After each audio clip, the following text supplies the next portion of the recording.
Thank you, Mr. President. And now we open the floor to some questions from the media, starting with Alan Francisco of PTV4. Hi, Mr. President, everyone. Good afternoon. Magandang hapon po.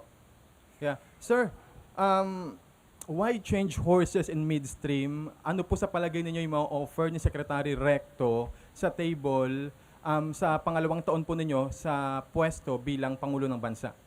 We are not changing horses in midstream. We are continuing the policies that we had laid out from the beginning.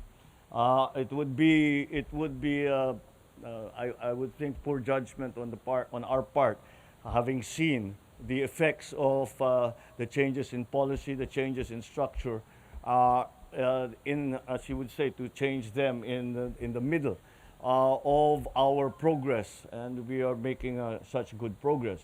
But again, it was just time for Secretary Ben Jokno. He felt that it was time for him to return to his natural habitat, if you will, in the Bangko Sentral and in the Monetary Board.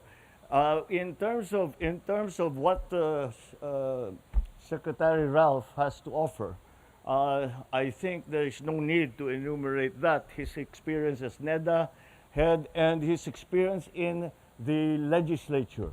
I really, what I said very quickly in my statement is that he has always been the lead, shall we say, analyst when it comes to the budget. When we were together in the Senate, and I know that he's doing the same job in the House. So it is something that we know, we have seen him perform, and it is something he has a true understanding of the economy. He has a true understanding of how the Philippine economy works, and I think that is the quality that he will bring to this. And we have so many new ideas and new commitments that we have taken on so that for the improvement of the economy. And I think that Secretary Ralph will be very important in coming up with these new ideas that we still need for the transformation of the Philippine economy. So the policies remain the same. The fiscal discipline will remain the same. However, we are, again, as I said, looking to see if there are any new ways to handle that. And I still had hope for Secretary Ben Jokno to continue in that role, but I see that he has chosen now, as I said, to return to the BSP and the Monetary Board. Sir, last question. May dapat bang asahan, sir, ang publiko na tax reform under the leadership of Secretary Recto sa Finance Department? Well, I don't want to preempt the Secretary in making any of these announcements. Let's allow him to pumasok muna siya and let him have a look. I know that he's fully cognizant of all of the different issues that are prevalent in the Department of Finance. So let us allow him to make his analysis, and we will leave it to him to make those announcements when the time comes. Thank you, sir. Thank you. Thank you, Alan. Raquel Bayan, Radio Pilipinas. Good afternoon, sir. To Good afternoon. President Marcos, sir, do you have a specific project or program in mind that you expect to achieve or implement faster and better with the Secretary Recto in the DOF? It's you have been reading our mind. We actually sat down just a few days ago and made a list of priorities in terms of specific projects, in terms of the development of the proposals that were made during the trips that we made abroad. So yes, there are very specific. There's not just one. There are several. And in fact, I'm meeting with the economic team right after this to explain exactly what those are and how we intend to proceed. Those projects will be prioritized in the sense that I have asked Secretary Recto. I have said that these are the areas that we absolutely have to get done, so that we can continue on this path that we have been on for the last year and a half in the improvement and the transformation of the economy. Thank you, sir. And Mahaba-haba. It's not a small list either. all right, sir. And then, sir, mananatili po ba yung food security bilang top agenda ng Marcos administration with Secretary Go along with the handling of inflationary pressures po? Well, they still any economy or any economic manager in any country is now really focusing on the problems that inflation has brought. We began when we started out was to say that we were worried about perhaps the debt to GDP ratio, and that we would have to grow the economy out of that debt.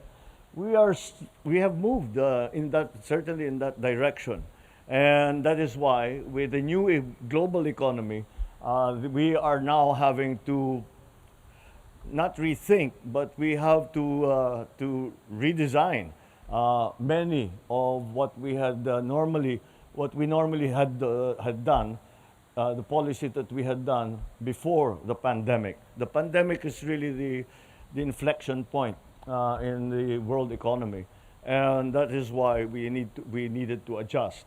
So yes, food supply remains critical.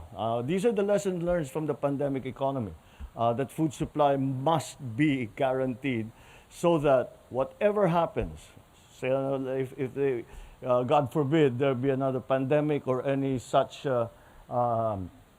shock to the global economy with the attendant problems that brought about by supply chain problems, by supply problems, that food supply must first be guaranteed within the country. So, and the large part also that the food commodities, agricultural commodities, plays in in the inflation picture.